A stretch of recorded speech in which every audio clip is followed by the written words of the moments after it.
kita ingin pesantren juga mampu melahirkan para santri yang menguasai teknologi, baik di bidang pertanian modern, peternakan modern, robotik, blockchain, dan AI. Ketika kita bicara tentang pesantren, sebenarnya kita sedang berbicara tentang kekuatan besar yang berakar di tengah masyarakat. Saat ini ada lebih dari 42.000 pondok pesantren dengan lebih dari 11 juta santri di dalamnya. Ini bukan sekedar angka, ini adalah kekuatan sosial ekonomi masa depan yang berakar di tengah masyarakat, serta tumbuh dari tradisi dan semangat perjuangan. Pesantren adalah warisan peradaban, di mana ilmu dan akhlak bersatu.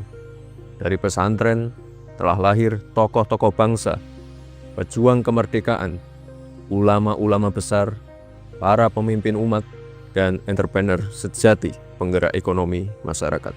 Dari pesantren, santri bisa mendapat bekal ilmu agama dan ilmu praktis kemandirian ekonomi, seperti di sektor pertanian, peternakan, konveksi, hingga beragam industri halal. Pernah terbayang produk digital printing berkualitas yang dipakai salah satu perusahaan di Belanda ternyata dibuat di mana?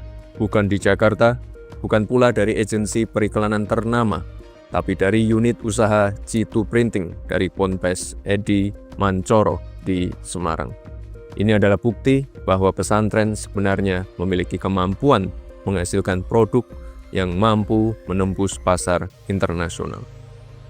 Namun demikian, di tengah era kemajuan teknologi yang semakin masif ini, kita ingin pesantren juga mampu melahirkan para santri yang menguasai teknologi, baik di bidang pertanian modern, peternakan modern, robotik, blockchain, dan AI. Para santri harus mampu menjadi pencipta peluang, menjadi pelopor inovasi yang menciptakan solusi, serta menjadi bagian dari perubahan, tanpa kehilangan jati diri dan nilai-nilai akhlak yang selama ini melekat pada diri para santri. Memang masih banyak hal yang harus kita perbaiki bersama, mulai dari tata kelola pondok pesantren, aksesibilitas terhadap teknologi dan pelatihan, aksesibilitas permodalan untuk mendukung kemandirian ekonomi pesantren, serta berbagai program bantuan pemerintah seperti KIP, MBG, JKG, dan lain-lain.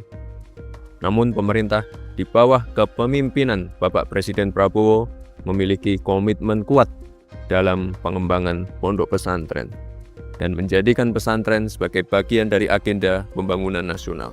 Saya telah merestui usulan dibentuknya Direktorat Jenderal Pesantren. Ini menunjukkan prioritas strategis pemerintah untuk semakin memperhatikan, melindungi, memperkuat, dan meningkatkan kesejahteraan pondok pesantren.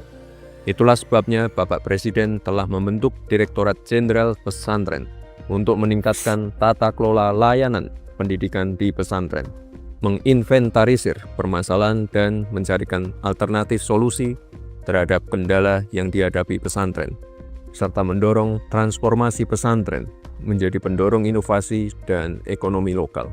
Karena seperti Bapak Presiden selalu sampaikan bahwa peran santri masa kini tidak hanya sebagai penjaga moral bangsa, tapi juga pelopor kemajuan yang berakhlak, berilmu, dan berdaya saing.